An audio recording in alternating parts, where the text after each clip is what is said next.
선생님 저 위고비 맞고 8kg 빠졌어요. 식욕이 그냥 싹 사라졌다고 하십니다. 맞아요. 살은 빠지긴 하는데요, 3일 동안 설사를 하고요, 며칠 동안 계속 구토를 하는 그런 부작용이 있다고 하셨습니다. 식습관만 잘 우리가 조절을 해도 이런 위고비를 끊었을 때 부작용 없이 꾸준하게 우리 대사를 잘 관리할 수 있게 되는 것이죠. 제가 버터에 대해서 공부를 하고 알게 된 이후에는 사실 거의 매일 아침에 버터를 먹었었습니다. 일단 좋은 버터는 원재료명을 보셔야 하는데요, 설명드리겠습니다.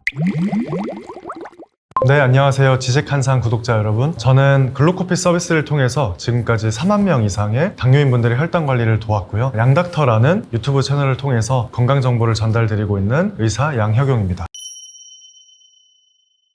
요즘 제가 이제 저희 회원분들 상담하다 보면 굉장히 많이 듣는 말입니다. 선생님 저 위고비 맞고 8kg 빠졌어요. 마흔자로 맞았더니 식욕이 그냥 싹 사라졌다고 하십니다. 맞아요. 살은 빠지긴 하는데요, 저는 사실 의사로서 생각을 하면 이렇게 뺀 살이 유지가 될까? 라는 그런 걱정은 합니다. 이런 위고비나 마흔자로의 의학적인 그런 기전에 대해 설명을 드리면 이 약의 성분은 GLP-1 수용체 아고니스트입니다. 그래서 GLP-1처럼 행동을 한다는 것인데요, 위 배출 속도를 늦춰주고요, 또 시상 하부에서 식욕 억제 신호를 강화를 시킵니다. 그리고 포만감 호르몬인 GLP-1이나 PYY를 과장되게 만드는 효과가 있는 건데요, 그래서 뭔가 우리 몸에 이런 대사 시스템을 좋게 만드는 건 아니고요, 그냥 약을 맞는 동안 먹고 싶지 않게 만드는 그런 효과가 있습니다. 특히 40, 50대 분들은 20대, 튼튼한 20대 젊은이들과는 다르게 이미 노화에 의해서 근육량이 감소하고요, 인슐린 저항성이 높아지기 시작하고요, 미토콘드리아의 효율이 저하되는 그런 시기입니다. 그런데 이런 상태에서 먹는 양만 줄이게 되면 지방과 근육이 같이 빠지게 됩니다. 위고비를 맞아서 살을 빼게 되면 40, 50대에 정말 중요한 이 근육을 잃게 되는 것이 가장 큰 문제라고 할 수 있습니다.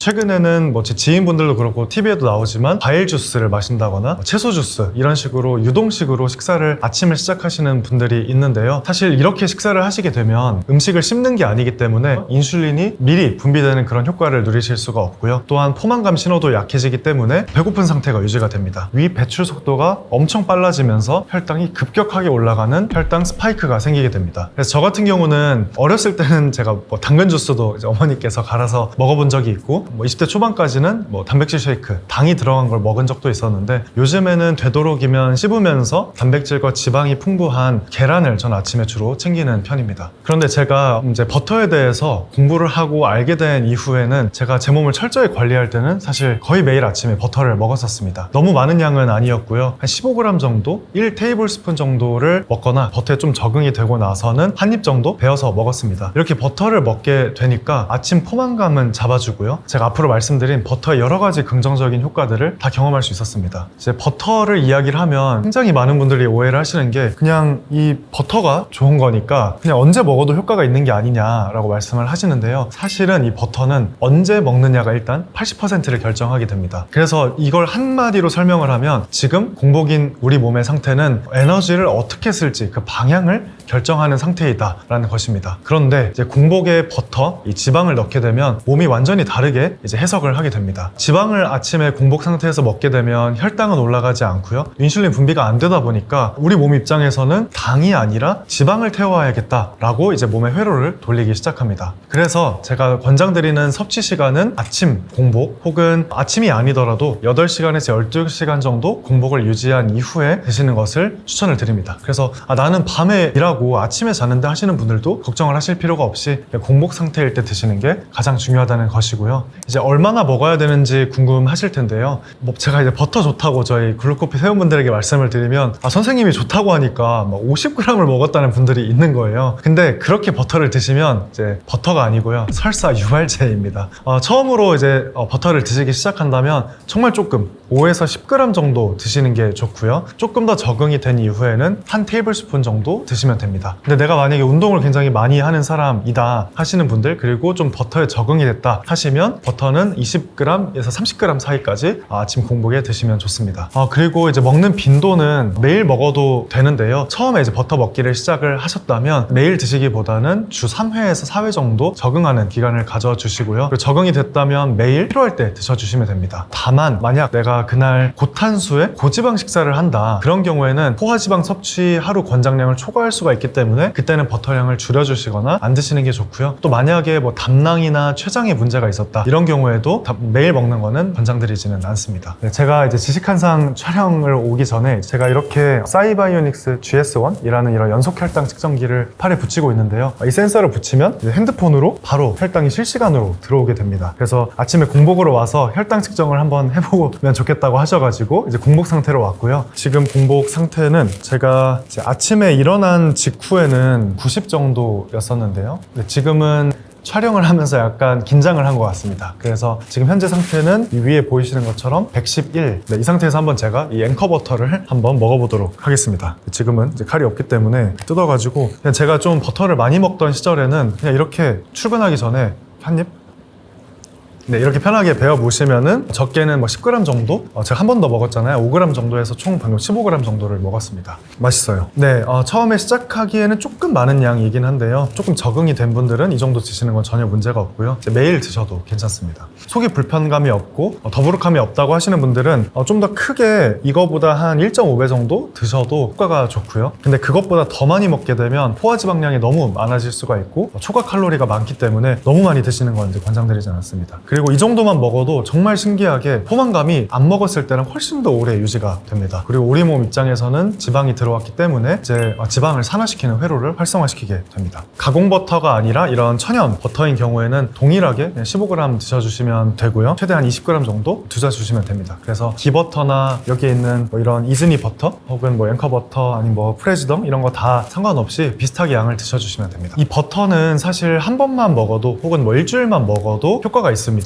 왜냐하면 이 버터 자체의 포화지방이 포만감도 늘려주고요. 식욕 억제에도 도움을 주기 때문인데요. 사실 장기적으로 꾸준히 섭취를 했을 때는 더 긍정적인 효과들이 있습니다. 우선 우리가 평소에 불규칙한 식사나 고탄수화물 위주의 식사를 많이 하신 분들은 포만감 호르몬 그 분비 패턴이 망가져 있는 경우가 있고요. 또 평소에 인슐린이 급상승하고 이런 포만감 호르몬인 PYY의 반응이 둔화되어 있는 경우가 많습니다. 반면에 이제 버터를 꾸준히 공복에 섭취를 해주신 경우에는 이 지방 자극 덕분에 CCK, PYY 이런 포만감 호르몬들의 분비 패턴이 회복이 되게 되고요. 우리가 배고픈 신호랑 배가 찬 신호를 확실하게 구분을 할 수가 있게 되는 거죠. 그 덕분에 이제 간식도 덜 먹어도 되고요. 식사량은 자연스럽게 줄어들고요. 이제 참는 다이어트에서 벗어날 수가 있게 되는 겁니다. 그리고 두 번째는 버터를 꾸준히 섭취를 하시게 되면 간의 지방 산화가 증가를 하면서 흔히 우리가 묵은 지방이라고 하는 지방 간이 내장 지방이 개선이 될 수가 있습니다. 이제 우리 몸의 대사 상태에 문제가 있으면 지방 산화가 잘 안 되고요. 미토콘드리아 효율도 떨어지고 간에 내장 지방에 지방이 가득가득 껴있게 됩니다. 그런데 버터는 혈당을 자극하지 않고 인슐린 분비가 안 되기 때문에 우리 몸은 그제서야 지방을 산화시키기 시작하고요. 또 공복 상태에서 지방을 섭취하면 간이 지방산을 베타 산화를 하기 시작합니다. 그러면서 우리 몸에 있는 내장 지방들을 비로소 청소를 하기 시작하게 되는 거죠. 이제 마지막으로는 이제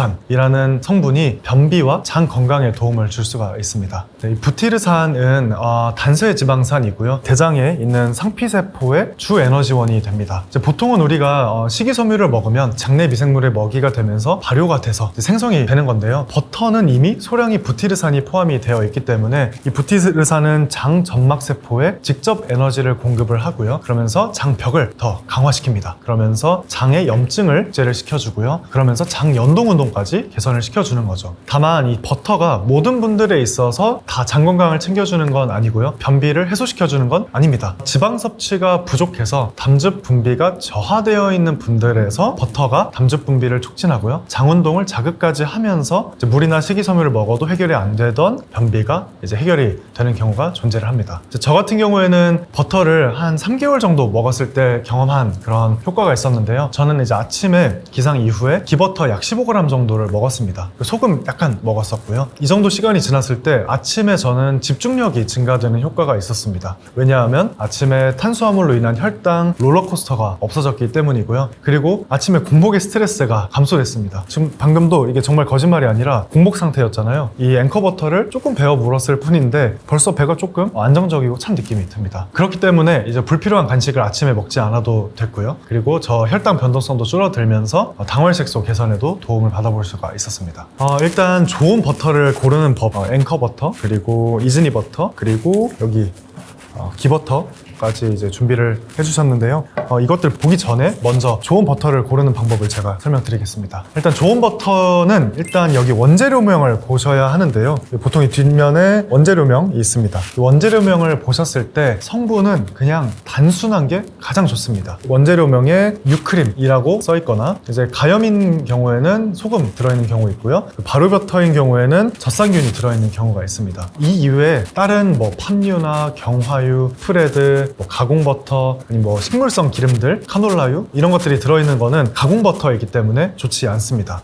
네, 그래서 하나씩 제가 여기 버터를 보면서 설명드리면요. 일단 이 이즈니 버터, 네, 이 이즈니 버터는 원재료명에 보시면은 네, 유크림 있고요. 뭐 스타터 이렇게 있습니다. 사실상 유크림이 대부분이라고 보시면 되고요. 그 다음에 여기 영양성분표에도 보시면은 기타 트랜스지방이 없는 걸 보셔야 됩니다. 포화지방이 있는지를 보셔야 되고요. 당이 거의 0에 가까워야 합니다. 당이 많다는 말은 유당이 굉장히 많고 가공된 어떠한 첨가물이 들어갔다는 의미이기 때문이고요. 그래서 이 이즈니 버터를 보면은 탄수화물 0.7에 포화지방은 59, 트랜스지방은 2.2 정도 소량 들어가 있고요. 당은 0.5g으로 굉장히 극소량이 들어 있습니다. 그래서 괜찮다고 할 수 있고요. 다음으로는 이 앵커버터는 앵커버터도 원재료 모형부터 봅니다. 네, 여기 보시면 아주 훌륭하네요. 앵커버터는 유크림 100%라고 써 있습니다. 유크림이 82% 이상인 경우에가 우리가 흔히 말하는 정통 버터라고 하는 건데요. 100%인 거죠. 그리고 다른 첨가물은 아예 없습니다. 네, 그리고 이 이즈니 버터 같은 경우에는 여기 보시면은 소 그림이 있죠. 목초를 먹여서 키운 이 소에서 나온 우유로 만들었다라는 의미입니다. 그래서 더 건강하고요. 그리고 영양성분표를 보면 지방은 12.4g, 그 중에서 트랜스지방은 0.5g 밖에 안 됩니다. 방금 전에 보여드렸던 이즈니 버터보다 트랜스지방이 적죠. 그리고 설탕은 0.1g, 이즈니 버터보다 설탕 양도 훨씬 적습니다. 그래서 이 두 개를 비교하자면 앵커버터가 조금 더 성분적으로는 건강한 걸 보실 수가 있습니다. 그리고 마지막으로는 이 기버터, 네, 이름은 보니까 목초 사육, 여기도 그래스페드라고 써있네요. 목초로 사육됐기 때문에 좀 더 건강한 버터, 우유 출신의 버터라고 할 수 있겠고요. 그리고 여기 원재료명부터 봅니다. 원재료명에는 여기도 기버터, 유크림 100%라고 되어 있고요. 훌륭하죠. 그리고 트랜스지방은 0g, 0g으로 지금까지 중에 가장 낮고요.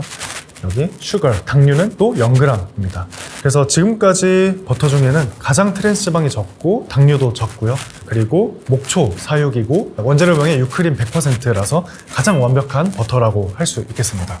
이 기버터는 보시면은 방금 당이 0g이었잖아요. 그 이유가 버터를 우리가 끓입니다. 그럼 그 과정에서 물이 증발을 하는데요. 이 유당은 물에 녹아져 있습니다. 물이 증발을 하는 과정에서 유당은 사라지게 되고요. 그리고 이제 카제인이라고 하는 카제인 단백질 성분을 걷어냅니다. 네, 굳어서 없어지거든요. 그 과정에서 유당과 카제인이 없어진 게 기버터입니다. 그래서 기버터는 사실 순수한 유지방만 있다고 보시면 되고요. 그렇기 때문에 이 카제인 단백질은 아무래도 소화가 굉장히 느린 단백질이어서 아침에 먹었을 때 조금 속이 불편하다고 하시는 분들이 있어요. 그런데 기버터를 먹게 되면 카제인 단백질이 없기 때문에 공복에도 훨씬 더 적합하게 드시는데 도움이 됩니다. 그리고 이제 뭐 이런 나머지 일반 버터들은 그냥 브랜드의 차이라고 보시면 됩니다. 뭐 어떤 우유인지 뭐 원산지가 어디인지라고 봐주시면 됩니다. 흔히 우리가 버터라고 생각을 하는데 진짜 버터는 아닌 트랜스지방이 굉장히 많은 걸 가짜 버터라고 하고요.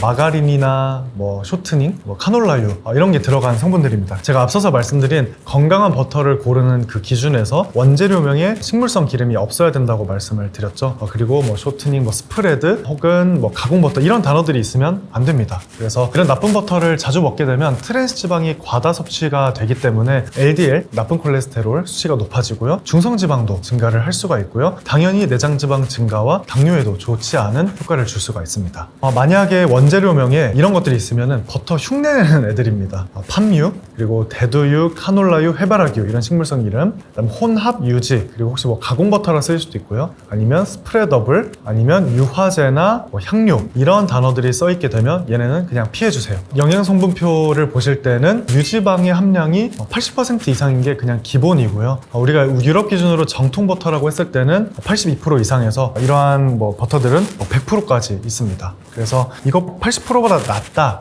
적다라고 하면 버터라기보다는 그냥 가공 유지식품이라고 봐주시면 되고요. 탄수화물은 0g 혹은 최대한 0에 가깝게 선택을 해주셔야 합니다. 만약에 탄수화물 표시가 높다, 이거는 유당이나 첨가물이 많이 들어갔을 가능성이 높고요. 그리고 세 번째는 트랜스지방. 트랜스지방은 0g이어야 되고요. 정말 많이 줘봤자 0.5, 1g 미만인 제품을 선택을 해주셔야 합니다. 네, 또 이즈니 버터 같은 경우에는 이제 AOP 바로 버터라고도 하는데요. 이 AOP는 원산지 보호 명칭이라고 하는데요. 전통적인 방식으로 제조가 되고, 그리고 원산지가 확실히 검증이 됐다 라는 의미입니다. 그래서 똑같은 버터라도 우리가 뭐 유럽에 있는 제대로 된 소에서 전통적인 방식으로 제조가 됐느냐, 아니면 그냥 어디서 생산이 됐는지, 어떤 공정을 통해서 생산이 됐는지 알 수 없느냐, 이 차이라고 봐주시면 되고요. 저 같은 경우는 기버터에 레몬수를 먹고 이제 하루를 시작했을 때가 가장 속도 편안하고 레몬 향도 좋잖아요. 그래서 가장 맛있다고 생각을 했고요. 기버터가 약간 질릴 때는 용융소금이라는 게 있습니다. 한때 좋다는 얘기가 있어서 한번 제가 테스트를 해봤는데 맛적으로는 괜찮았고요.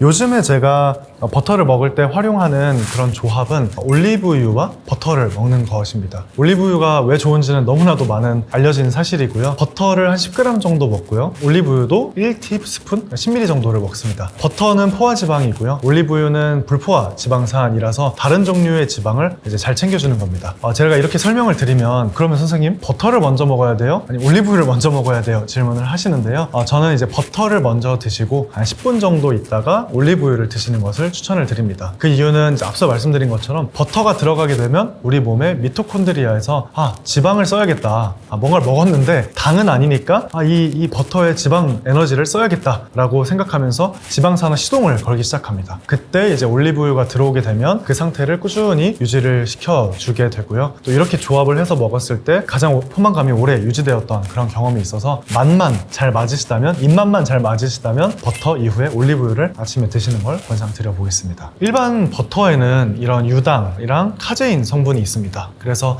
보통은 이제 한국인들 특히 유당 불내증이 많잖아요. 그래서 우유를 못 드시는 분들도 많습니다. 막 꾸룩꾸룩 하고요. 그런 분들은 이런 버터, 일반 버터를 많이 섭취를 하시면 삼투성 설사, 물처럼 나오는 그런 설사를 많이 하실 수 있고요. 또한 이제 담즙 분비, 담에 문제가 있는 경우에, 담즙 분비가 안 되는 경우에 지방 흡수 장애가 생기면서 변의 색깔이 이상하게 나올 수가 있고요. 그리고 지방 적응이 안 된 상태에서 처음부터 버터를 너무 많이 드신다 하면은 갑작스러운 고지방 섭취로 인해서 복부 팽만감이, 배가 빵빵한 거죠. 이런 부작용이 있을 수가 있습니다. 이런 경우에 저는 이제 기버터를 추천을 드리고요. 기버터에는 유당과 카제인이 제거가 되어 있어서 유당불내증이 있어도 문제가 없고요. 복부 팽만감도 더 개선을 할 수가 있습니다. 요즘에 워낙 이런 위고비나 마운자로 통해서 살 뺐다는 그런 이야기가 정말 많이 들리잖아요. 그런데 저는 정말 지속 가능하게 근육도 지키면서 건강하게 관리를 하고 싶으신 분들은 아침에 한번 공복에 버터를 드셔보시는 걸 권장드리고요. 그래서 우리 몸에서 한번 버터를 꾸준히 먹었을 때 딱 지방을 연소하는 상태로 우리 몸을 한번 만들어 보시면 좋겠습니다. 식습관은 단순히 저는 이제 의지 문제가 아니라고 말씀을 보통은 드리고요. 식습관을 잘 지키게 됐을 때는 보통 몸 안에서 이러한 효과들이 발생을 합니다. 인슐린 감수성이 좋아지고요. 간에서는 포도당 생산을 정상적으로 하게 됩니다. 또한 미토콘드리아, 에너지 공장이죠. 에너지 공장에서는 당만 산화를 시키는 게 아니라 지방 산화를 시키도록 개선을 시킬 수가 있고요. 그리고 장내 미생물의 대사가 건강해질 수 있습니다. 그리고 마지막으로 우리가 결국 음식을 많이 먹고 싶어지는 이 그렐린과 렙틴, 이런 포만감과 식욕 호르몬의 조절에도 도움을 줄 수가 있기 때문에 식습관만 잘 우리가 조절을 해도 이런 위고비를 끊었을 때 막 식욕이 폭증하는 부작용 없이 꾸준하게 우리 대사를 잘 관리할 수 있게 되는 것이죠. 약물을 맞게 되면 살이 확실하게 단기간에 빠지는 건 맞는데요. 가장 큰 부작용이 첫 번째 근육 감소, 두 번째가 무조건 요요가 온다는 것입니다. 하지만 식습관을 관리를 해서 꾸준하게 살을 건강한 방식으로 빼게 되면 요요가 위고비에 비해서 거의 2배 늦게 오거나 올 확률이 절반 미만으로 떨어지게 됩니다. 또한 식습관을 관리를 하기 때문에 단백질도 충분히 섭취를 하시게 되면 근육 감소도 훨씬 더 줄일 수 있는 그런 긍정적인 효과가 있습니다. 가장 최근에 한 40대 저희 글루코피 회원 여성분께서 질문을 하셨던 건데요. 6개월 동안 12kg 정도를 감량을 하셨습니다. 그리고 나서 약을 중단을 하셨죠. 그런데 3개월 만에 도로 다시 9kg이 떴습니다. 그 회원분께서 하신 말씀은 이상하게 약을 맞기 전보다 식욕이 더 폭증한 것 같다라는 말씀을 하셨고요. 그리고 근육량은 12kg 빠지는 동안 거의 5kg 2kg을 잃으셨는데 다시 살을 쪘는데도 근육은 다시 늘어나지 않는 그런 부작용이 있었습니다. 그리고 다른 케이스로는 제가 한 대기업과 함께 일을 하고 있는데요. 그 대기업의 한 저희 담당자분께서 최근에 이제 마운자로를 맞기 시작을 했다고 하셨습니다. 그분은 50대 남성분이었는데요. 그분은 마운자로를 맞으면 3일 동안 설사를 하고요. 그리고 며칠 동안 계속 구토를 하는 그런 부작용이 있다고 하셨습니다. 그래서 사실은 방금 앞서서 말씀드린 이런 GLP-1 효과 때문에 살이 빠지는 게 아니라 사실상 음식을 먹는데 전부 다 토를 하거나 설사를 하면서 살이 빠지고 있는 그런 경우도 있었습니다. 그래서 간단하게는 섭취 열량을 줄이기 때문에 칼로리 적자가 생겨서 그만큼 살이 빠진다라고 생각을 해주시면 됩니다. 일단 이 음식들 중에서 혈당을 올리는지 아닌지를 기준으로 1번으로 이 기준을 잡아야 되고요. 그 기준에서는 그냥 과채 죽수가 최악입니다. 과채 죽수는 그냥 저기 치워두시면 되고요. 그리고 두 번째는 이제 방울토마토는 뭐 한두 개 정도? 최대 3, 4개 정도 드시는 건 괜찮은데요. 양이 많아지게 되면 이 안에도 단순당, 천연당이 들어있기 때문에 아침에 혈당을 굉장히 많이 올릴 수가 있습니다. 그래서 방울토마토도 많이 드셨을 때는 혈당을 올릴 수 있다는 점. 나머지 소금물이나 계란, 올리브유, 땅콩 버터는 이 혈당을 올리지 않기 때문에 혈당 기준은 통과입니다. 다음으로는 체중 측면에서는 소금물, 그냥 물이잖아요. 그래서 칼로리가 없기 때문에 살이 안 찌는 건 맞습니다. 그런데 제가 저희 글루코핏 회원분들을 상담하다 보면 아침을 그냥 물만 마시거나 차만 마시는 경우에는 포만감이 안 들어서 점심에 폭식을 하게 되는 경우가 있다는 말씀을 많이 하시더라고요. 그래서 그런 분들의 경우에는 소금물을 먹어서 아침 칼로리를 안 드셔서 살 빼실 생각보다는 포만감을 유지시키면서 앞서 말씀드린 이런 지방의 긍정적인 효과를 누리시는 게 더 좋다. 그렇기 때문에 올리브유나 땅콩버터 이런 걸 챙겨주는 게 좋다고 말씀을 드리고요. 이제 아침에 단백질을 챙겨보고 싶다 하시는 분들에 있어서는 저는 계란을 추천을 드립니다. 계란 흰자에는 단백질이 있고요. 계란 노른자에는 포화지방이 있기 때문에 계란은 어떻게 보면은 단백질과 지방을 풍부하게 챙길 수 있어서 단백질을 챙겨 드시고 싶은 경우에는 계란을 추천을 드리겠습니다. 그리고 요즘에는 제가 좀 올리브유 전도사가 되기도 했어요. 제가 올리브유를 먹었더니 화장실도 잘 가게 됐고요. 포만감도 오래 유지가 되고, 그리고 왠지 모르게 에너지가 하루 종일 꾸준하게 잘 유지되는 그런 경험도 했기 때문에 제가 저희 회원분들이나 다른 환자분들께도 많이 추천을 드리고 있습니다. 이 올리브유는 단일 불포화지방산을 섭취를 하실 수가 있고요. 그리고 이 안에 항산화 성분, 항염 효과인 폴리페놀이 풍부하기 때문에 혈관 보호에도 도움이 되고요. 인슐린 자극도 최소화하기 때문에 저는 만약에 여기 후보들 중에 요즘에 딱 하나만 고르라고 하신다면 올리브유를 아침 공복에 드시는 걸 추천을 드리겠습니다. 아침에는 우리 몸이 이제 하루를 생활하는 중이랑 정말 많이 다릅니다. 그래서 아침 첫 식사가 가장 중요한데요. 일단 절대 하시면 안 되는 거는 탄수화물만 먹거나 탄수화물을 가장 먼저 먹는 겁니다. 흔히 우리가 체단지탄이라고 하죠. 채소, 단백질, 지방, 탄수화물 이 순서로 드셔야 하는데요. 그 이유는 아침에 우리 몸은 간에 글리코겐이 거의 없고 스트레스 호르몬은 조금 더 높아져 있는 상태고요. 위 배출 속도는 엄청나게 빠릅니다. 그 말인즉슨 소화 속도가 빠른 음식을 먹게 되면 혈당이 진짜 미친 듯이 올라간다는 의미고요. 탄수화물을 먼저 먹거나 탄수화물만 먹게 되면 이 혈당이 그냥 천장을 뚫고 폭발을 해버립니다. 그래서 아침에는 제가 추천을 드리는 건 단백질을 먼저 드시고 지방을 드신 이후에 탄수화물을 드시거나 아니면 버터를 한번 활용해보고 싶다, 아니면 올리브유를 활용해보고 싶다 하시는 분들은 이 버터나 올리브유를 먼저 드시고 난 탄수화물 꼭 먹어야 돼 하시면 그 이후에 탄수화물을 드시는 걸 추천을 드리겠습니다.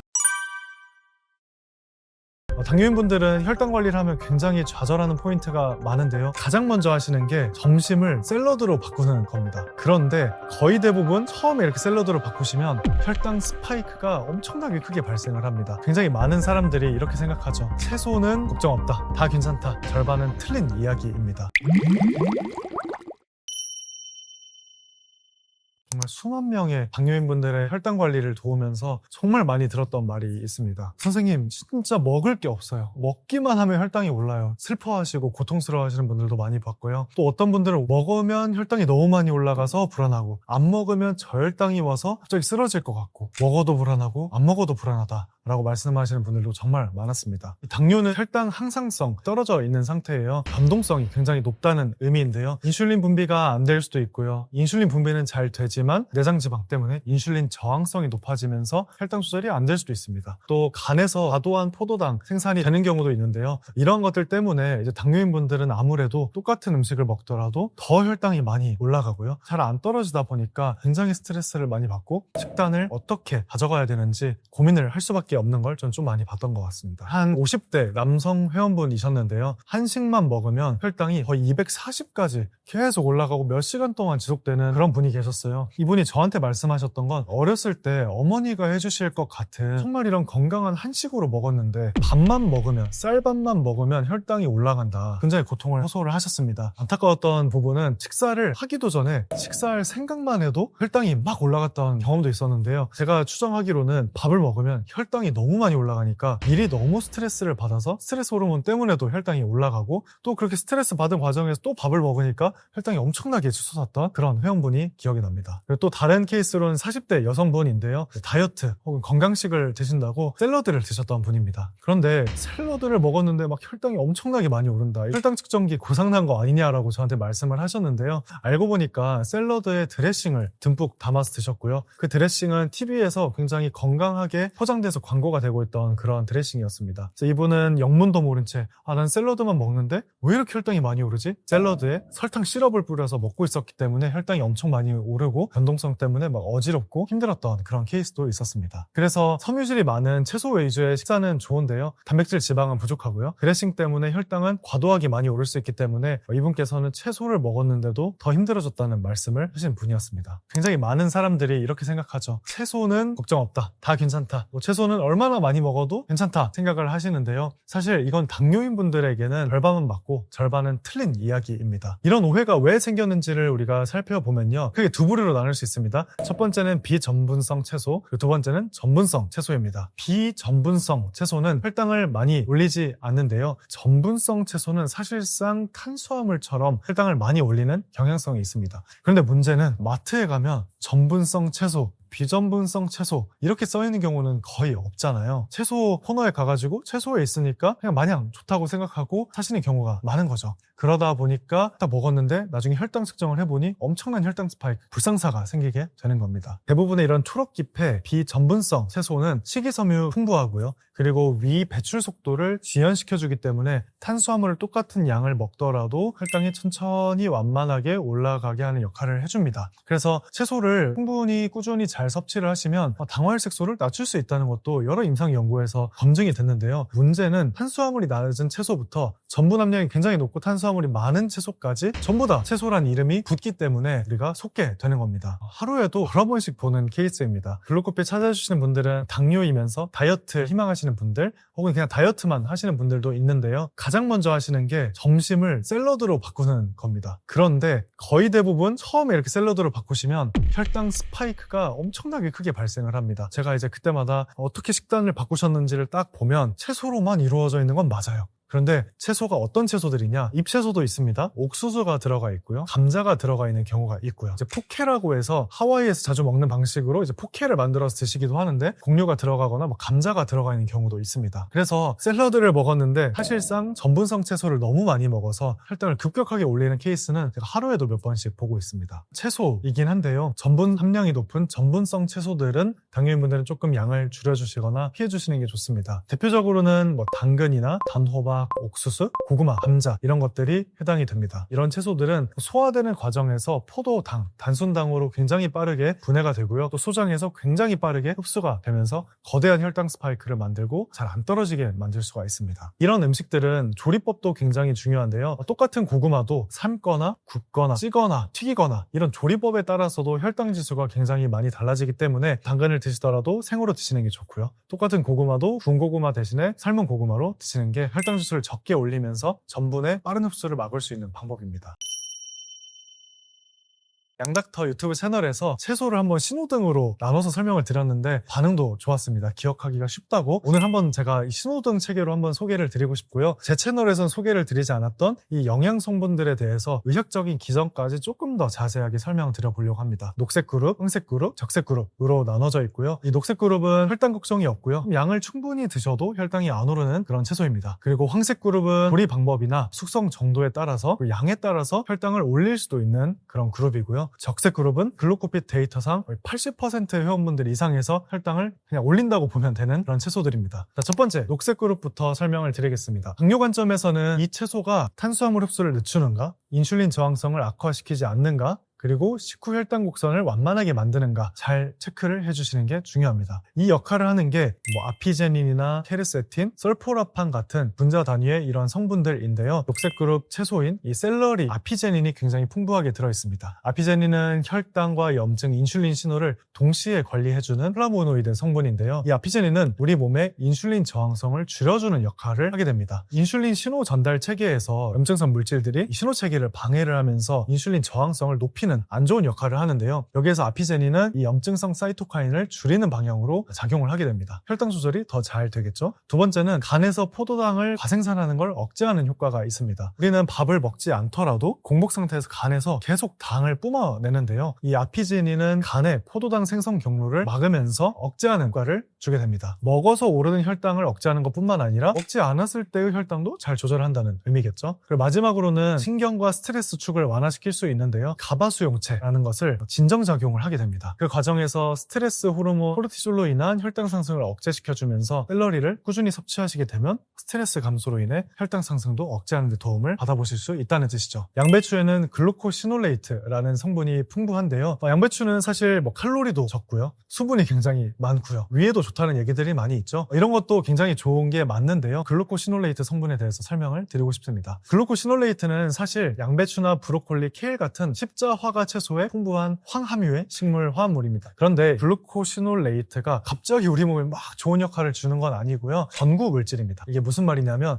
양배추를 그냥 그 자체로 가만히 두면 아무 효과가 없고요. 씹거나 자르거나 하는 과정에서 아이로사이네이즈라는 효소가 딱 나오면서 글루코시놀레이트를 이소티오시아네이트로 바꾸게 됩니다. 이 이소티오시아네이트 계열의 성분들이 우리가 흔히 알고 있는 설포라판 성분인데요. 한마디로 이제 양배추가 그 자체로 뭔가 좋은 게 아니라 쪼개지고 씹히는 과정에서 나오는 최종 산물인 설포라판이 결국에는 대사 조절에 도움을 준다는 의미입니다. 이제 설포라판이 어떠한 효과를 주냐 설명을 드려보면 첫 번째, 만성 염증 경로를 직접 건드립니다. 저는 당뇨를 단순히 혈당병이라고 말씀을 안 드리고요. 저강도로 지속적인 만성 염증 상태라고 말씀을 드립니다. 그런데 설포라판은 염증성 사이토카인을 억제하는, 줄여주는 쪽으로 작용을 하기 때문에 인슐린 수용체가 더 감수성이 높아지도록 하고요. 저항성 개선을 하면서 혈당 조절에 도움을 주게 되는 것이죠. 그리고 두 번째는 인슐린 저항성의 근본이 되는 NRF2 활성을 하게 됩니다. 얘가 뭐 하는 놈이냐 하면 항산화 효소 생성을 유도를 하고요. 세포 스트레스의 대응 능력을 높여줍니다. 그리고 미토콘드리아 기능을 보호하는 역할을 하게 되는데요. 이게 왜 당뇨에서 중요하냐고 하면 사실 당뇨 환자분들에서 인슐린 저항성은 세포가 너무 지쳐버려서 반응을 못하는 상태에서 발생을 하게 되는 경우가 많은데요. 이 NRF2 활성화를 통해서 세포 환경을 덜 망가진 쪽으로 돌려주는 역할을 하게 됩니다. 마지막으로 이 설포라판은 간에서 포도당 과다 생성을 억제를 하게 됩니다. 인슐린 감수성이 높아지면서 공복 혈당을 낮추는 결과까지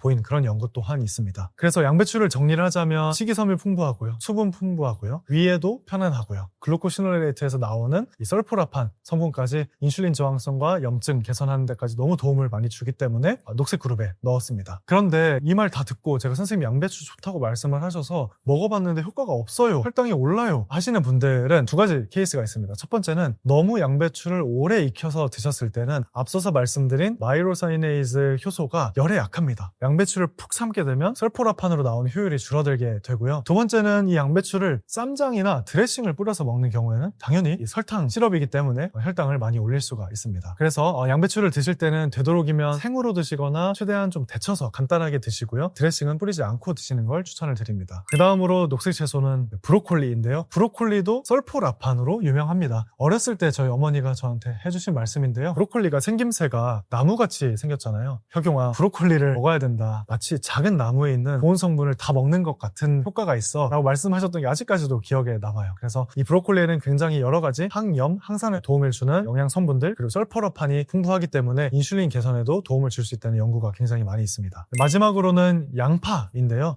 양파에는 케르세틴이라는 성분이 풍부합니다. 케르세틴이 하는 역할은 첫 번째, 인슐린 저항성의 근본 원인이 되는 산화 스트레스와 만성염증을 해결을 해주게 됩니다. 두 번째, 이제 당뇨인 분들은 사실 혈당을 관리하는 가장 큰 이유가 혈관 합병증을 줄이기 위함입니다. 그런데 케르세틴은 혈관의 내피세포 기능을 강화시키고요. 산화된 LDL을 억제하는 효과가 있습니다. 이게 왜 중요하냐? 당뇨 합병증 중에 가장 무서운 게 실명, 눈에 있는 혈관이 막히거나 손상되는 경우, 당뇨병성 콩팥병증, 아니면 뇌졸중, 무시무시한 병들이 결국에는 혈관 합병증인데요. LDL로 인한 산화 스트레스로 내피세포가 파괴되기 때문입니다. 그거를 이제 케르세틴이 보호를 해주는 효과가 있기 때문에 혈관 손상 속도를 늦춰주면서 합병증의 리스크를 낮추는 효과가 있습니다. 그리고 마지막으로 케르세틴은 당내 포도당 수송체인 글루트2나 SGLT1의 활성화를 도와서 혈당을 운반을 잘 시켜주는 거죠. 그러면서 혈당을 낮추는 도움을 줄 수 있다는 그런 연구들도 있습니다. 그래서 녹색 그룹 정리를 하자면 샐러리, 양배추, 브로콜리, 그리고 양파까지 기억을 해주시면 될 것 같습니다. 다음으로는 노란불 채소인데요. 채소이긴 한데 몸에서 탄수화물이나 당처럼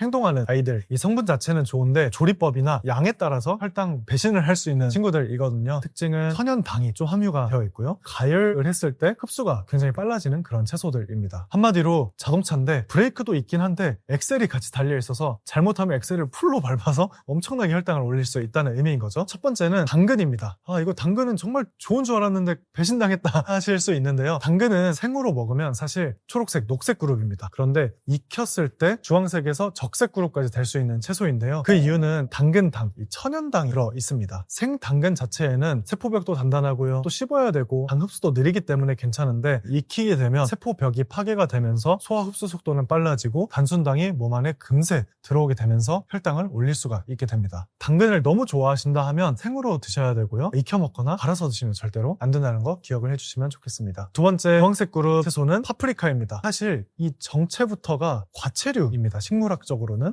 상추나 키일 같은 잎채소와 다르고요. 샐러리 같은 줄기채소와 다릅니다. 과일과 채소의 중간 포지션이고요. 천연당의 비율이 조금 더 높습니다. 그래서 파프리카는 100g 기준으로는 약 6g 정도가 단순당으로 들어있습니다. 브로콜리나 양배추 대비해서 두세 배 높은 수치이고요. 다만 이 파프리카는 모두 다 혈당을 많이 올리지는 않고요. 초록 파프리카, 노랑 주황 파프리카, 빨간 파프리카로 갈수록 단순당의 정도가 높아지고 단맛이 나면서 혈당을 많이 올리게 됩니다. 그래서 파프리카를 드신다면 최대한 초록색 파프리카를 드시고 이것 또한 익히기보다는 생 파프리카로 드시는 게 좋습니다. 세 번째는 단호박인데요. 진짜 맛있잖아요. 맛있을수록 더 나빠지는 채소입니다. 단호박에는 전분과 당의 비율이 굉장히 높고요. 단호박을 죽으로 만들어서 드신다. 그건 정말 최악입니다. 흡수 속도가 굉장히 빨라지고요. 보통은 혈당을 많이 올리는 경우를 제가 많이 봐서 주황색 그룹과 빨간색 그룹 그 사이에 있다고 저는 보통 말씀을 드립니다. 자, 마지막으로는 이제 적색 그룹. 얘네는 채소지만 사실은 채소가 아닙니다. 그냥 탄수화물, 아니 그냥 밥 먹는 거나 똑같습니다. 다만 적색 그룹 채소가 몸에 나쁘다는 이야기는 아니고요. 당뇨나 인슐린 저항성 측면에서는 너무 주식으로 먹기에는 채소라고 방심했다가는 혈당을 많이 올릴 수 있다는 의미입니다. 대부분 전분이 주성분이고요. 소화 과정에서 전부 다 포도당으로 흡수되기 때문에 혈당을 굉장히 많이 올립니다. 첫 번째, 감자. 감자는 사실 혈당 지수가 거의 흰쌀밥만큼 높습니다. 칼륨 함량도 높고 비타민C도 있고 포만감도 좋다고 하는데요. 이거 다 맞긴 한데요. 당뇨가 있으시다면, 당뇨를 관리하고 계시다면 감자는 이 아밀로펙틴 의 전분이 혈당을 굉장히 많이 올리기 때문에 채소라고 하기에는 혈당이 대부분 160, 170까지 올라가는 걸 많이 봤습니다. 특히 더 나쁜 거는 감자 튀김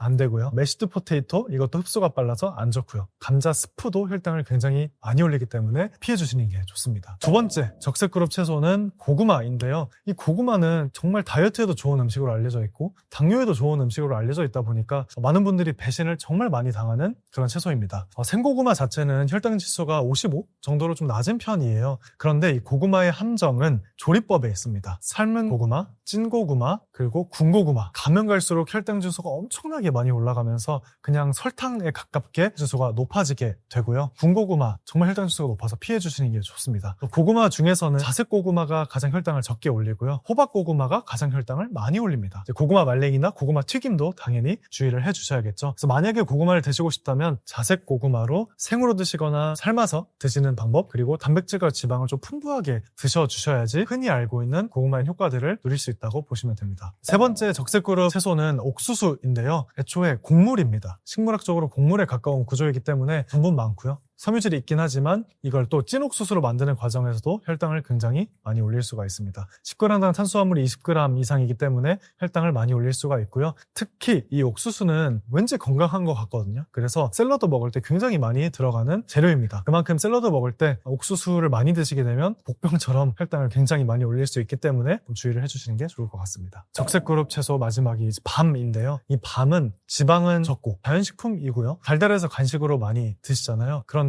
영양 성분을 한번 살펴보면 전분이 70% 이상입니다. 특히 이 밤이 더 위험한 이유는 말려있는 경우도 많고요. 구워서 먹는 경우가 많고요. 씹기도 쉽습니다. 겨울에 추울 때 방에서 군밤 한번 먹기 시작하면 한두 개 먹고 끝내는 분은 거의 없을 겁니다. 이 봉지로 사오면 대부분 다 TV 보면서 다 드실 거고요. 맛밤 같은 것도 한번 드시기 시작하면 절대 이게 멈출 수가 없어요. 좀 많이 먹게 되는 그런 음식이기 때문에도 혈당을 많이 올리기 때문에 좀 피해 주시는 게 좋습니다. 적색그룹 4가지는 감자, 고구마, 옥수수, 그리고 밤까지 이렇게 설명을 드렸습니다. 마트에서 채소를 고를 때는 딱 3가지 기준으로 판단을 해주시면 좋습니다. 첫 번째, 전분성 채소인가? 전분에 대해서는 제가 오늘 설명드렸죠. 두 번째, 씹어서 먹는 구조인가? 아니면 그냥 목으로 부드럽게 넘어가거나 마시는 구조인가? 세 번째, 가공되어 있거나 양념이 되어 있는가를 살펴주셔서 드레싱에 있거나 양념된 나물? 이런 거는 피해주시는 게 좋습니다. 채소를 보관할 때는 일회용으로 소분해서 보관하는 걸 권장을 드립니다. 씻어서 자른 뒤에 한 끼씩 소분해서 보관을 해주시게 되면 너무 많은 양을 배고플 때 드시는 걸 방지할 수가 있고요. 냉장 보관하셔도 괜찮고요. 때로는 이제 냉동 보관을 하시더라도 영양분은 조금 파괴될 수 있으나 특히 혼자 사신다 그러면 채소를 많이 사야 되잖아요. 냉동 보관도 두려워하지 마시고 하실 수 있습니다. 그래서 이런 채소를 보관하는 건 결국에는 소분을 해서 너무 많은 양을 드시지 않고 매일매일 조금씩 꺼내서 드시는 방식으로 보관을 하는 게 좋다고 말씀을 드리고 싶습니다. 당뇨인 분들은 과일에 있는 천연당조차도 혈당을 많이 올릴 수가 있기 때문에 피해 주시거나 양을 줄이시는 게 좋다고 저는 말씀을 드립니다. 물론 과일에는 섬유질과 항산화 성분, 미량 영양소가 충분히 있기 때문에 완전히 피할 필요는 없는데요. 제가 그래서 오늘 당뇨인 분들이라면 드시기 좋은 과일을 소개해 드리고 싶습니다. 많이 알려져 있는 건데요. 첫 번째는 베리류 과일입니다. 블루베리나 딸기 등인데요. 소량으로도 만족감이 있고요. 항산화 효과도 좋고요. 칼로리도 굉장히 적습니다. 두 번째, 제가 개인적으로 좋아하는 건데요. 체리입니다. 혈당 지수도 낮고 혈당 부하 지수도 낮고요. 당은 조금 들어있긴 한데요. 체리 먹다 보면 또 그렇게 엄청 많이 먹게 되지는 않거든요. 혈당 부하 지수는 높지 않다는 의미입니다. 그리고 배도 사람에 따라 좀 다른 걸 본 적은 있지만 양이 너무 많지 않다면 혈당 조절에 크게 피해를 주지 않기 때문에 과일로 추천을 드리고 있습니다. 절대로 피해야 되는 형태는 주스로 드시거나 갈아 마시거나 말린 과일, 이것만큼은 꼭 피해 주시는 게 좋습니다. 이거는 설탕 덩어리, 설탕 주스를 먹는 거기 때문에 피해 주시는 게 좋을 것 같습니다. 운동 이야기가 나오면 겁부터 먹죠. 또 무슨 숨찬 운동 시키는 거 아니야, 고강도를 시키는 거 아니야? 라고 생각을 하실 수 있는데요. 제가 오늘 소개해드릴 건 운동보다는 간단한 스위치 같은 겁니다. 바로 뒤꿈치 들기 운동, 카프레이즈인데요.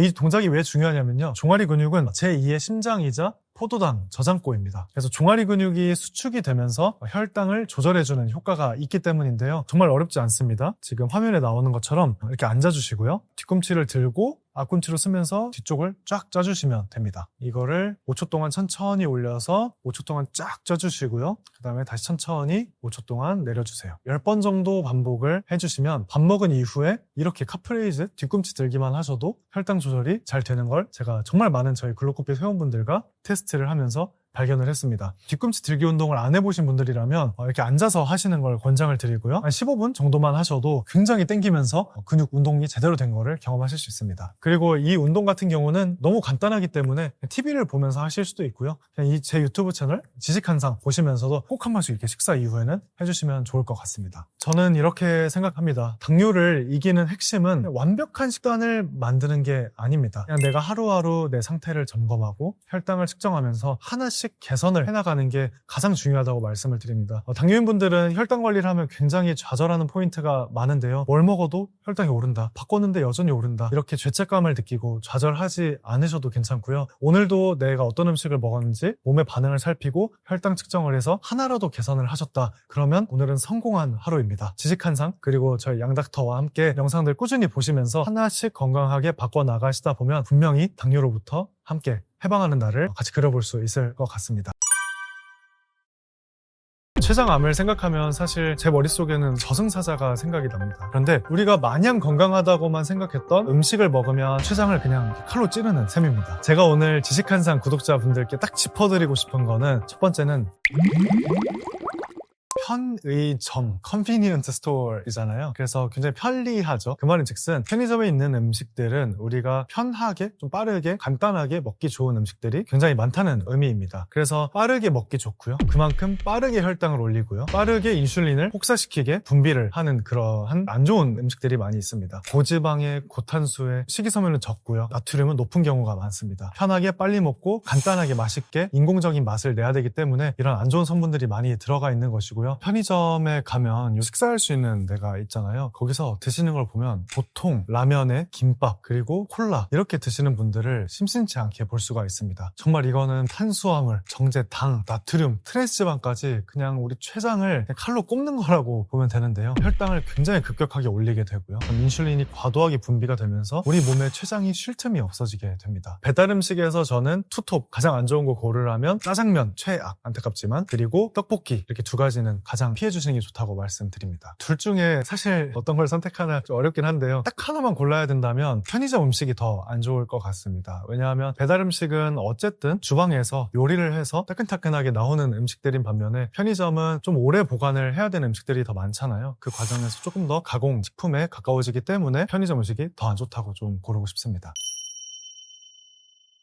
제가 오늘 지식한상 구독자분들께 딱 짚어드리고 싶은 거는 비타500이랑 바카스입니다. 그 이유는 바카스랑 비타500은 왠지 건강할 것 같은 느낌이고요. 피로회복제로도 많이 알려져 있고 주변에 선물도 많이 하는 그런 편의점의 대표 상품이기 때문에 이걸 제가 꼭 짚어드리고 싶었습니다. 의학적으로 봤을 때 바카스나 비타500은 사실 액상과당 폭탄입니다. 액상당류는 씹는 과정이 없죠. 그래서 굉장히 흡수가 빠르고요. 위에 머무는 시간도 굉장히 짧습니다. 그렇기 때문에 췌장에서 인슐린을 즉각적으로 쏟아내기 때문에 항상 우리 췌장 입장에서는 긴급 상태에 놓이게 되는 거죠. 그래서 우리가 보통 이제 바카스나 비타500 사가는 건 처음 방문할 때 아니면 좀 윗사람에게 인사드릴 때, 집들이 할 때 보통 챙겨서 가잖아요. 그런데 만약에 정말 그분들을 사랑하신다면 비타500이나 바카스보다는 대체를 해서 무가당 두유나 견과류 세트를 전달을 하시는 게 훨씬 더 좋은 선물이라고 말씀드리고 싶습니다. 과일 주스, 흔히 온갖 마케팅을 통해서 이 영롱한 색깔, 뭔가 시큼하거나 달달하면서 몸에 좋을 것 같은 느낌으로 굉장히 포장이 많이 되어 있기 때문에 건강하다고 생각하시는 분들이 너무 많습니다. 안타까운 일이기도 한데요. 과일 주스는 주스로 만든 순간 더 이상 과일이 아닙니다. 그냥 액상, 과당, 물, 당물이라고 생각을 해주시면 되고요. 그 이유는 과일은 껍질도 있고 자연 고체 상태일 때 과일에 좋은 식이섬유와 여러 항산화 성분들, 비타민, 미네랄 성분들이 함유가 되어 있습니다. 그런데 이걸 갈아버리는 순간 식이섬유 다 사라지고요. 항산화 효과 다 사라집니다. 그냥 남는 건 단순당 하나입니다. 단순당 녹인 물을 마시게 되는 것이고요. 그래서 저도 과일 주스도 똑같이 비타500, 바카스 똑같습니다. 과일 주스도 액상과당 폭탄이기 때문에 저는 절대 드시지 마시라고 말씀드리고 싶고요. 과일 주스가 너무 좋다, 또 선물 갈 때 과일 주스 너무 주고 싶다 하시는 분들은 그냥 생과일을 드시는 걸 추천드리겠습니다. 만약에 내가 단맛을 절대 포기 못하겠다 하시는 분들은 저당 제로 음료를 드셔보실 수는 있고요. 다만 이런 제로 음료들도 너무 장기간 과하게 복용을 했을 때 부작용들이 있을 수 있다고 하기 때문에 너무 단맛을 좋아하는 경우에만 대체해서 드셔주시면 좋을 것 같고요. 탄산을 좋아하시는 분들, 저는 콜라를 먹는 이유가 탄산 때문이에요 하시는 분들은 그 레몬 향이나 라임 향이 나는 탄산수를 한번 드셔보실 수 있고요. 아니면 조금 영양이 포함된 그런 음료를 드시고 싶다 하시는 분들은 무가당 두유를 한번 테스트 해보셔도 좋습니다. 그리고 과일 주스를 너무 좋아하신다 하시면은 과일도 혈당을 올릴 수는 있지만 통과일을 드시는 게 훨씬 더 낫기 때문에 사과 껍질째 드시거나 블루베리를 드신다든지 액체가 아닌 고체 형태로 과일을 드시는 걸 추천드립니다. 그리고 우리가 음식에 대해서 오해하고 있는 건 상당히 많은데요. 제가 오늘 제 영상에서 소개해 소개해드리고 싶은 건 첫 번째는 김밥입니다. 김밥은 사실 어렸을 때 저희 어머니께서도 제가 소풍 갈 때 아침에 일찍 일어나셔가지고 그 고소한 참기름 향, 김에다가 밥 올리고 굉장히 정성스럽게 싸주셨던 기억이 있는데요. 그런데 안타깝게도 김밥은 흰 밥, 정제탄수화물이죠. 거기에 단무지, 그리고 우엉이 들어갈 때 이게 또 달고요. 여기에 가공햄까지 들어가고 설탕 재료들이 들어가는 경우가 있습니다. 한마디로 탄, 당, 당, 당 이러한 조합이라는 것인데요. 그래서 저희 글루코피 회원분들의 혈당 데이터를 제가 분석을 해봤을 때도 거의 90% 이상에서 김밥을 드시면 혈당 스파이크가 엄청나게 크게 발생을 합니다. 또 김밥은 굉장히 먹기가 편하잖아요. 일렬로 되어 있고요. 그냥 뜯어가지고 이렇게 이동하면서 먹기도 좋습니다. 그래서 굉장히 빠르게 먹을 수 있고 사실 3분이면 김밥 한 줄 다 먹을 수가 있습니다. 그만큼 소화가 굉장히 빨리 되기 때문에 혈당을 엄청나게 폭발을 시킬 수가 있고요. 만약에 김밥의 재료를 백미밥 대신에 그나마 뭐 현미밥이나 통곡물밥, 파로밥 이런 걸로 바꿔주시거나 좀 더 안전하게는 콜리플라워 라이스 이런 걸로 바꿔주시면 좋고요. 또 요즘에 키토김밥이라고 해서 계란지단 엄청나게 많이 들어가 있잖아요. 그런 계란지단을 엄청나게 많이 깔고 밥은 정말 얇게만 현미로 깔아주셔서 드시는 방법. 이렇게 드시면은 똑같은 김밥은 아니죠. 훨씬 더 혈당을 적게 올리면서 췌장에도 무리를 안 주면서 드실 수가 있습니다. 다음으로는 땅콩인데요. 사실 이 땅콩 자체가 엄청 문제가 있다고 하기는 어렵습니다. 땅콩은 건강한 지방산들이 포함이 되어 있기 때문인데요. 다만 우리가 췌장이 좀 안 좋으신 분들에 있어서는 땅콩도 여전히 지방이 있기 때문에 포화 불포화, 과도하게 섭취하면 지방 섭취 과부하로 인해서 췌장에 무리가 갈 수 있습니다. 마지막으로 이건 좀 충격적일 수 있는데요. 우리가 마냥 건강하다고만 생각했던 이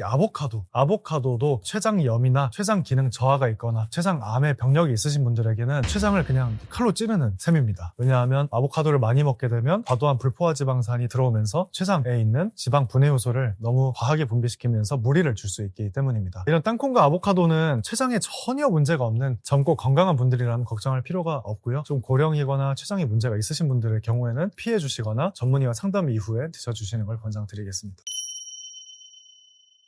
우리 몸의 이 췌장은 두 가지 일을 합니다. 첫 번째는 외분비, 두 번째는 내분비인데요. 일단 외분비는 소화 효소입니다. 우리가 음식을 먹으면 탄수화물, 단백질, 지방을 아밀레이스나 라이페이스 이러한 호르몬들이 소화를 시켜서 더 작은 분자로 만들어서 흡수를 하도록 소화 효소 분비가 외분비 계이고요. 그리고 내분비는 혈당을 조절하는 역할을 합니다. 인슐린과 글루카곤을 분비하면서 혈당을 조절하는 역할을 하는데요. 그래서 췌장에 부담을 준다는 말은 이 두 가지 방향이 있는 거죠. 혈당을 크게 흔들어서 인슐린을 과도하게 분비시킬 때 내분비 부담을 줄 수도 있고요. 아니면 지방이나 너무 자극적인 음식을 드셔서 소화효소를 과하게 쓰게 되면 이제 외분비에 부담을 줄 수가 있는 것입니다. 이 관점에서 제가 췌장에 좋은 음식 세 가지를 오늘 좀 골라와 봤는데요. 첫 번째는 저당 고섬유 채소입니다. 브로콜리나 양배추 같은 채소들인데요. 이런 식이섬유, 특히 수용성 식이섬유는 위에서 일종의 그물망을 만듭니다. 다음에 들어오는 음식들의 소화 속도를 늦춰주는 역할을 하게 됩니다. 그래서 탄수화물이 들어오더라도 천천히 흡수가 되기 때문에 혈당 스파이크 이외 인슐린 스파이크를 막아주는 역할을 하겠죠. 그러면 내분비계, 췌장의 내분비를 좀 보호해주는 역할을 해서 췌장 부담을 줄여주는 데 도움이 됩니다. 또한 이 장내 미생물은 식이섬유가 그 먹이인데요. 이런 식이섬유를 충분히 섭취를 하게 되면 장염증을 줄여주고 대사신호를 안정화시키면서 췌장의 염증 정도를 줄여주는 방식으로 췌장에 도움을 줄 수가 있습니다. 두 번째는 오메가3가 좀 풍부한 음식들인데요. 등푸른 생선을 추천드립니다. 이 오메가3는 우리 몸의 염증 매개 물질들을 균형을 잘 잡혀주는 역할을 하게 되고요. 덜 염증성 방향으로 바꾸는 역할을 하게 됩니다. 췌장은 특히나 굉장히 센시티브한 그런 기관이에요. 그래서 조금만 몸에 이렇게 대사적인 염증이 많게 되면 췌장염이 곧바로 생기게 되는데요. 이러한 오메가3를 통해서 항염 효과를 만들어주게 되면 췌장의 염증을 더 줄여줄 수가 있고요. 그리고 중성지방이 높게 되면 췌장염의 위험도가 높아지는 걸 굉장히 자주 볼 수가 있습니다. 그런데 이 오메가3를 꾸준히 잘 섭취를 해주시게 되면 중성지방을 낮추는데 도움이 됩니다. 세 번째는 단백질, 그 중에서 조금 저자극 단백질인데요. 두부나 달걀이겠습니다. 췌장이 힘들어하는 제가 아까 말씀드린 외분비, 이 소화 부분에 대해서 부담을 줄여주기 때문인데요. 췌장은 너무 많은 기름, 튀김 같은 거는 소화효소를 너무 많이 분비를 해야 되고 계속 오랫동안 분비해야 되는 부담을 만들게 됩니다. 반대로 이 두부나 달걀 같은 단백질은 상대적으로 소화가 굉장히 용이한 이런 음식들이라서 췌장의 일을 덜 시키는 효과가 있고요. 그리고 단백질이기 때문에 근감소까지 막는 긍정적인 효과가 있어서 우리가 단백질은 먹어서 근육은 챙기는데 췌장에 염증도 안 생기고 무리도 안 시킬 수 있기 때문에 이러한 두부나 달걀도 추천을 드리겠습니다.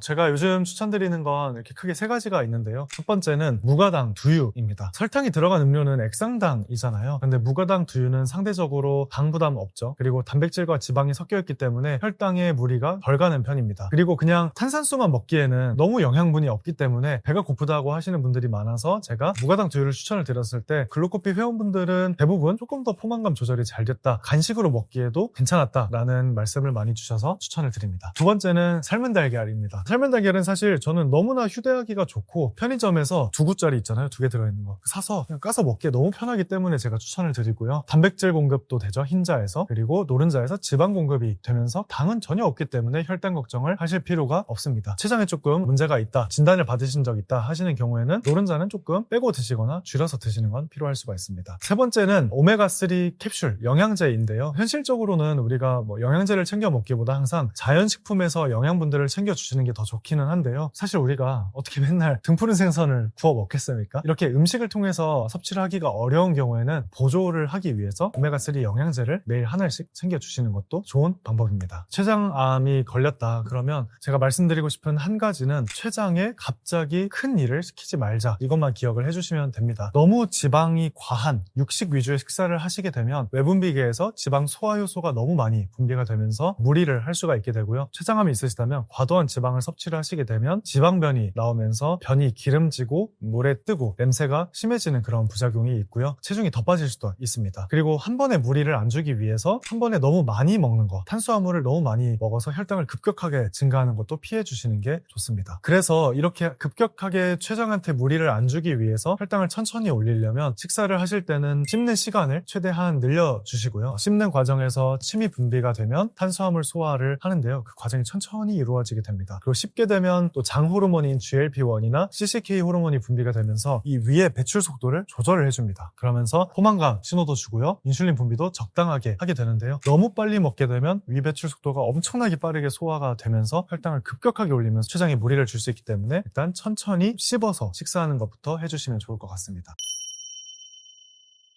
췌장암은 특정 유전자를 가진 소수만 걸리는 그런 암은 아니고요. 그냥 우리가 어떻게 좀 생활 습관을 만들어서 어떤 대사 상태에서 어떻게 염증 환경이 만들어졌는지가 굉장히 중요합니다. 의학적으로는 더 리스크 팩터가 높은 걸 제가 좀 말씀을 드리면 첫 번째, 남성입니다. 통계적으로 췌장암은 여성보다 남성에서 더 비율이 높은데요. 그 이유는 사실 성별 때문이 아니라요. 남성분들이 훨씬 더 음주의 빈도가 높고요. 흡연을 많이 하시고요. 그리고 내장 지방이 훨씬 더 많기 때문에 남성에서 훨씬 더 비율이 높습니다. 두 번째는 잦은 음주를 하는 분들에서 췌장암의 비율이 훨씬 더 높아집니다. 술은 사실 췌장에 있어서는 독입니다. 딱 뿌리면 막 피부가 녹는 그런 독이에요. 알코올 자체가 췌장세포에 직접적으로 독성작용을 해서 파괴를 시키고요. 그리고 췌간 안에 있는 단백질 찌꺼기를 만들어내면서 이 췌장에 있는 소화효소가 배출이 안 되게 합니다. 그래서 반복되게 되면 만성 췌장염으로 췌장 기능이 저하되면서 암 위험도가 증가를 하게 되는 거죠. 그래서 저는 이제 술은 사실 이 췌장 안에서 폭탄을 들고 있는 것 같다고 말씀을 드려요. 좀 조용히 있다가 언젠가는 술을 계속 먹으면 췌장이 빵 하고 폭발을 하는 겁니다. 다음으로는 기름진 식사를 너무 많이 하셔서 내장 지방이 많아지는 경우에 이게 또 췌장암의 리스크 팩터, 위험 요인이 될 수가 있는데요. 평소에 기름진 식사를 많이 하시는 분들은 한번 인바디 체성분 검사를 해보시면 좋을 것 같아요. 거기에 내장 지방 레벨이 1부터 쭉 올라가게 측정이 되는데요. 내장 지방이 너무 많아지게 되면 이 내장 지방에서 염증 물질, 사이토카인, TNF-알파 이런 것들을 분비를 합니다. 그 과정에서 인슐린 신호 체계를 막고 방해를 해요. 그 말인즉슨 인슐린이 계속해서 더 많이 분비되도록 만드는 환경을 만든다는 것이고요. 그러면 제가 말씀드렸죠? 췌장의 내분비계 인슐린이 너무 많이 분비되다 보니까 췌장이 굉장히 무리를 하게 됩니다. 그래서 췌장이 항상 과출력 상태로 막 엄청나게 열일을 하다 보면 어느 순간 탈진하고 염증이 심해지면서 암까지 이어질 수가 있는 거죠. 그리고 마지막으로는 당뇨병입니다. 특히 최근에 생긴 50대 이후에 갑자기 생긴 당뇨가 있다 하시는 분들은 췌장암과 연관이 있는 경우가 많이 있습니다. 그래서 저희 의사들은 만약에 갑자기 당뇨가 생겼는데 살이 빠진다 이러면 이거는 췌장암을 의심해 볼 수 있다 하고 좀 예민하게 보기도 합니다. 그리고 직업마다 이제 어떻게 일을 하는지 일하는 패턴이나 아니면 스트레스 정도, 밤샘 이런 특징들을 가지고 있잖아요. 이런 관점으로 제가 설명드리겠습니다. 첫 번째는 스트레스가 극심한 직업일수록 췌장암에 더 안 좋겠죠. 왜냐하면 만성 스트레스를 받게 되면 코르티솔이 계속 우리 몸에서 스트레스 호르몬이 높은 상태로 유지가 됩니다. 그러면 혈당이 코르티솔, 스트레스 호르몬에 의해서 계속 높게 유지가 되면서 혈당이 자주 오르게 되면 췌장에서는 계속해서 더 많은 인슐린을 분비하면서 스트레스가 먹지도 않았는데 계속 고혈당 상태로 우리 췌장을 혹사시키는 역할을 하기 때문에 스트레스가 극심한 직업인 경우에는 어떻게 보면 우리 췌장을 위해서는 이직을 하거나 휴식을 하는 게 더 나을 수도 있습니다. 두 번째는 밤샘 근무 하시는 분들, 아니면 3교대로 밤에 이제 일을 하는 분들인데요. 이건 사실 정말 중요합니다. 우리 몸은 일주기 리듬, 서카디안 리듬이라고 해서 아침에는 햇빛이 들어오면서 눈을 뜨고요. 아침, 점심, 저녁이 되면 갑자기 배가 고파지면서 밥을 먹고요. 어두워지면 멜라토닌이 분비되면서 졸리고 잠을 자게 됩니다. 이런 리듬은 우리가 이 지구가 돌아가면서 자연스럽게 25시간 정도의 주기로 맞춰져 있는데요. 밤샘 근무를 하거나 3교대 근무를 하시는 분들은 서카디안 리듬이 좀 무너져 있을 수밖에 없겠죠. 자야 될 때 일을 하고 있고 깨어나야 될 때 자니까요. 그래서 이런 분들은 만성적으로 대사 상태가 교란이 되어 있는 경우가 많기 때문에 간과 췌장, 지방 조직에 조금 무리를 하는 과정에서 췌장암의 위험도가 높아질 수가 있습니다. 그리고 마지막으로는 식사 시간이 들쭉날쭉한 그런 직업인데요. 제가 앞서서 췌장암이 걸리신 분들은 한 번에 췌장한테 많은 일을 시키는 건 조금 지양해야 된다고 말씀을 드렸잖아요. 그런데 식사 시간이 불규칙하게 되면 끼니를 거르다가 갑자기 열몇 시간 만에 한 번에 폭식을 하면 췌장이 엄청나게 무리를 하게 됩니다. 무리를 한 이유는 인슐린이 엄청나게 분비가 되고요. 지방을 한 번에 많이 드셨다면 지방 소화 효소가 엄청나게 많이 분비가 되기 때문에 췌장이 계속 혹사가 되는 과정에서 췌장에 여러 가지 염증이나 암과 같은 부정적인 영향을 끼칠 수가 있게 됩니다. 마지막으로는 여성분들, 사실 예전부터 다이어트를 많이 해왔긴 하지만 특히 요즘 여성분들은 다이어트를 몸을 혹사시키고 대사 환경을 망가뜨리는 경우가 또 많기 때문입니다. 살이 쪘다 빠졌다 반복을 하면서 뺄 때는 보통 음식을 굶으시죠. 그리고 그냥 적게 드신다고 하면서 맛있는 거, 탄수화물 많은 음식만 적게 드시는 분들도 있습니다. 이 과정에서 인슐린 저항성이 높아지고요. 장내 환경은 무너지면서 염증이 더 취약한 몸의 환경이 만들어지게 됩니다. 그리고 내장 지방도 더 많이 쌓이게 되죠. 이런 과정에서 체중은 예전과 별 차이가 없더라도 몸속의 대사 환경이 무너지면서 염증이 더 심해지고 췌장암까지 또 높아지는 그런 영향을 끼칠 수가 있게 됩니다. 특히 이제 50대 분들의 경우에는 노화가 조금 더 진행이 되면서 근손실이 일어나게 되고요. 그리고 대사, 이 미토콘드리아에서 에너지 효율도 떨어지게 됩니다. 그리고 췌장도 조금 노화를 하는 과정에서 특히 당뇨는 보통은 50대까지는 남성의 비율이 훨씬 더 높습니다. 그런데 60대, 70대가 되면서 여성분들 근손실 증가, 그리고 폐경이 되면서 에스트로겐 호르몬이 분비가 줄어들게 되면 여성분들이 이제 60대, 70대가 되면서 당뇨의 비율이 더 높아지게 되는데요. 그러한 과정에서도 췌장에 조금 더 무리가 가고 췌장염이나 암에 영향을 줄 수가 있습니다.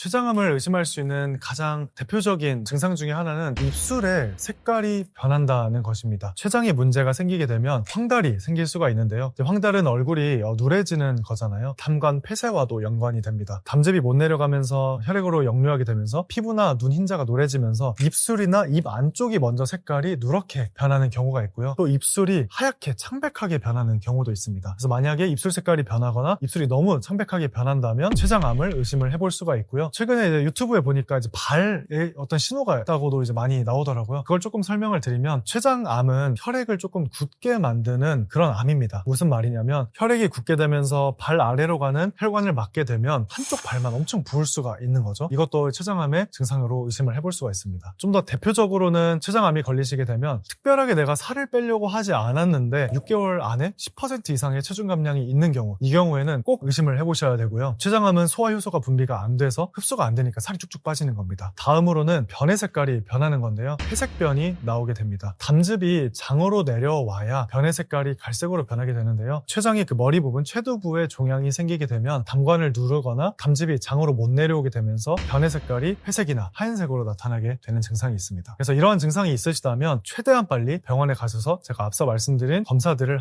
꼭 한번 해보시는 걸 제가 권장드리겠습니다. 췌장암을 생각하면 사실 제 머릿속에는 이게 저승사자가 생각이 납니다. 정말 이제 무서운 병이고요. 동료 의사들이나 선배들과 얘기해봐도 췌장암을 정말 무서워합니다. 그 이유는 이 췌장암이 5년 생존율이 가장 낮은 암 중에 하나이기 때문이고요. 췌장암의 5년 생존율은 약 10에서 15% 정도밖에 되지가 않습니다. 이 말이 무슨 말이냐면 10명 중에 8, 9명은 5년 후에는 넘기지 못한다는 의미인 거죠. 두 번째는 조기 진단이 되기가 어렵다는 점에서 또 무섭습니다. 췌장은 몸속 좀 깊숙이 있고요. 초기에는 증상이 거의 없습니다. 그래서 우리가 뭔가 아파서 병원에 갔을 때는 이미 너무 늦은 경우가 많고요. 수술도 불가능한 상태로 발견되는 경우가 많기 때문에 또 전이도 많이 돼 있고요. 그래서 조금 무서운 병입니다. 그리고 세 번째는 발견됐을 때는 이미 전신 상태가 대부분 나빠져 있는 경우가 많아요. 무슨 말이냐면 췌장암은 체중 감소가 대표적인 증상이고요. 근육 손실 그리고 영양 흡수 장애까지 만들게 됩니다. 우리가 어떤 암이 생겼을 때 이 암을 잘 치료하려면 우리 몸이 일단 튼튼해야 됩니다. 수술을 하려면 수술 이후에 회복을 할 수 있어야 되고요. 항암 치료를 하려고 해도 우리 몸에 체력이 충분해야 됩니다. 그런데 췌장암은 소화효소가 잘 분비가 안 되는 경우가 있어서 영양분 흡수가 잘 안 되다 보니까 우리 몸이 굉장히 쇠약해져 있는 경우가 많아서 치료를 하기 너무 어려운 상태가 되는 것이죠. 췌장암은 이제 전 국민 검진암은 아니잖아요. 그런데 이제 고위험군이라면 이야기가 달라집니다. 이런 분들은 복부 CT를 한번 꼭 촬영을 해보세요. 췌장의 구조를 전체적으로 확인을 해보시고요. 종괴나 담관에 이상이 있거나 뭐 이런 걸 확인해 보실 수가 있습니다. 그리고 편하죠. 50대 이후이시거나 갑자기 당뇨가 생기셨거나 이유 없이 체중이 감소하셨다 혹은 뭐 상복부에 통증이 있다 하시는 분들은 복부 CT를 한번 찍어보시면 좋을 것 같고요. 그리고 좀 더 자세히 보시고 싶다 하시는 분들은 MRI나 MRCP 한번 검사해 보시면 좋겠습니다. MRCP 같은 경우에는 췌장에 있는 췌관과 담관의 구조를 더 정밀하게 볼 수가 있고요. 방사선 노출이 없기 때문에 CT가 좀 애매할 때 추가로 고려를 해볼 수가 있습니다. 세 번째는 이제 내시경 초음파인데요. 췌장을 아주 가까이에서 볼 수가 있습니다. 그래서 작은 병변도 확인을 할 수가 있고요. 고위험군이라면 조기 진단에도 유리한 그런 검사입니다. 마지막으로 그런 질문 좀 저희 채널에서도 많이 여쭤보시더라고요. 혈액검사 CA19-9 이거 검사하면 어떤가요? 질문을 많이 하시는데요. 이거는 선별 검사로는 부적합하다고 말씀을 드립니다. 초기에는 이 검사가 정상으로 나올 수도 있고요. 염증이나 다른 문제 때문에도 올라갈 수가 있기 때문에 그냥 간단한 참고지표로만 보시는 게 좋습니다.